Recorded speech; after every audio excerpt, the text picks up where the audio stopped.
dare to venture down Bizarre Boulevard, a realm of mysterious creatures and strange occurrences that defies the boundaries of reality. No matter which path you choose, remember that all roads eventually lead to this chilling and enigmatic destination. Welcome to Bizarre Boulevard, and today we'll be talking about the Freeway Phantom. In the heart of the 1970s, a shadowy figure known as the Freeway Phantom instilled a reign of terror in Washington, D.C.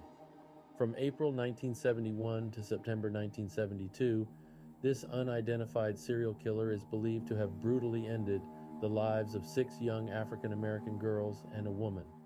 Their bodies were discovered in various locations across the District of Columbia and Prince George's County, Maryland, often near highways, hence the killer's nickname.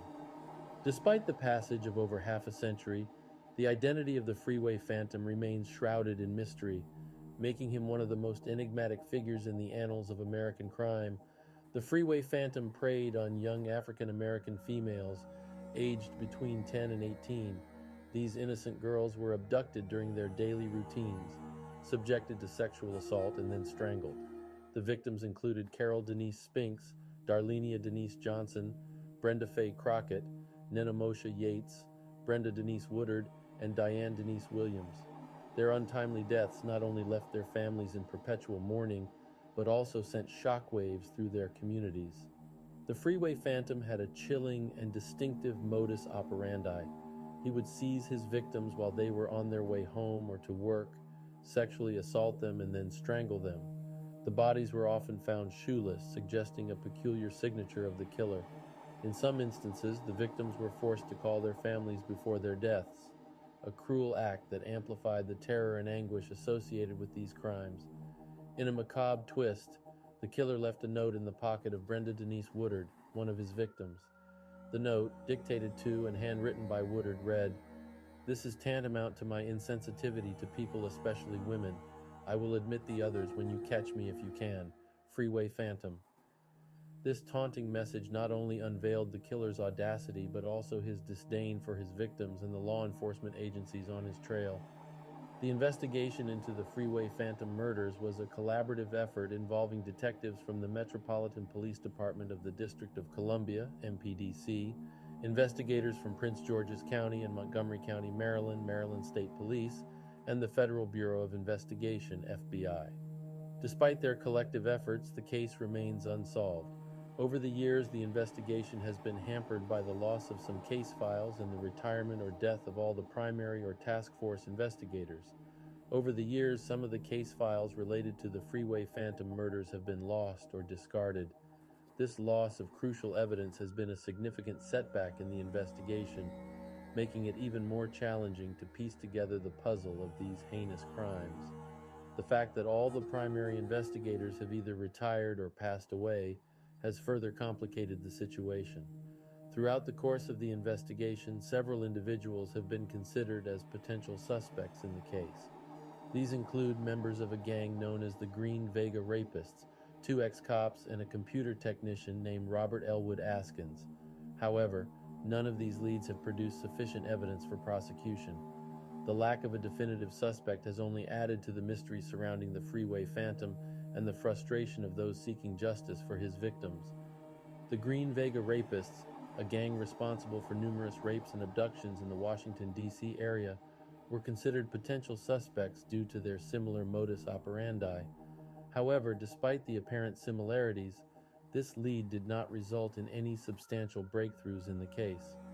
The members of the gang were eventually apprehended and convicted for their crimes, but no conclusive evidence was found linking them to the Freeway Phantom murders. Robert Elwood Askins, a computer technician, emerged as a potential suspect after he was charged with abducting and raping a woman in his home. Despite some circumstantial evidence linking him to the crimes, Askins was never charged in connection with the Freeway Phantom killings. His case serves as a stark reminder of the challenges investigators face in gathering conclusive evidence in complex murder cases. Despite their horrific nature and the terror they instilled in the community, the Freeway Phantom murders did not receive the media attention they deserved at the time. This lack of coverage has been attributed to the victims' race and socioeconomic status, reflecting the systemic racial disparities that impact crime investigations and media coverage. The media's neglect of these crimes has been a source of pain and frustration for the victims' families and the African American community in Washington, D.C., who felt that their suffering was being ignored. In a cruel twist, the Phantom forced one of his victims, 10-year-old Brenda Faye Crockett, to call her family while she was still alive. The terrified child told her family that a white man had picked her up and later said she was in Virginia, although her body was found in Washington, D.C. This act of psychological torture not only heightened the terror of the Phantom's crimes, but also demonstrated his sadistic nature. Over the years, the Freeway Phantom case has been reopened several times, with investigators hoping that advancements in technology and forensic science might provide new leads. In recent years, a podcast titled Freeway Phantom by Celeste Headley has brought renewed attention to the case, sparking hope that the cold case might finally be cracked. This renewed interest in the case has provided a glimmer of hope for the victims' families, who have waited for decades for answers and justice. The Freeway Phantom's crimes have left a lasting impact on the victims' families, who have spent decades grappling with their loss and the lack of closure. Numerous relatives have died without knowing who killed their loved ones, a harsh reality that underscores the urgency of solving this case. The pain and anguish experienced by the victims' families serve as a stark reminder of the human cost of these crimes and the importance of bringing their perpetrator to justice. The Freeway Phantom case serves as a stark reminder of the systemic issues that often hinder the investigation and resolution of crimes against marginalized communities. As the search for the Phantom continues, it is a call to action for justice, not just for the victims and their families, but for all victims of unsolved crimes. The legacy of the Freeway Phantom is a stark reminder of the systemic issues that often hinder the investigation and resolution of crimes against marginalized communities. As we remember the victims, we must also strive for a future where such crimes are solved swiftly and justice is served promptly. The Freeway Phantom displayed a chilling boldness, growing increasingly audacious with each crime. This culminated in a note left on the fifth victim, Brenda Woodard, in which the killer taunted the police with the words, "Catch me if you can."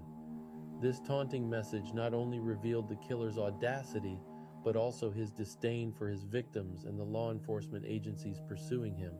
Over the years, several potential suspects have emerged, including members of a gang known as the Green Vega Rapists and a computer technician named Robert Elwood Askins. However, none of these leads have resulted in a conviction, leaving the identity of the Freeway Phantom shrouded in mystery. The lack of a definitive suspect has only added to the mystery surrounding the Freeway Phantom and the frustration of those seeking justice for his victims. While the identity of the Freeway Phantom remains unknown, it is crucial to remember the victims of these heinous crimes. Carol Spinks, Darlenia Johnson, Brenda Crockett, Nenemoshia Yates, Brenda Woodard, and Diane Williams were all young girls with their whole lives ahead of them. Their lives, cut tragically short, are a poignant reminder of the urgency of bringing their killer to justice. Each of these girls had dreams, aspirations, and families who loved them. Their loss is not just a statistic in the annals of crime, but a profound human tragedy that continues to reverberate through the decades. The Freeway Phantom had a distinctive modus operandi, abducting his victims while they were on their way home or to work, sexually assaulting them, and then strangling them. The bodies were often found without shoes, and in some cases the victims were forced to call their families before their deaths. This pattern not only provides insight into the Phantom's methods, but also underscores the calculated cruelty of his crimes. Each aspect of his modus operandi was designed to instill fear and exert control, marking him as a particularly ruthless and manipulative predator. Despite the passage of over 5 decades, the Freeway Phantom case remains one of the most haunting, unsolved mysteries in Washington, D.C.'s history. The case, which has been opened and closed several times, is currently under reinvestigation. As the search for the Phantom continues, it is a call to action for justice, not just for the victims and their families, but for all victims of unsolved crimes. The legacy of the Freeway Phantom is a stark reminder of the systemic issues that often hinder the investigation and resolution of crimes against marginalized communities.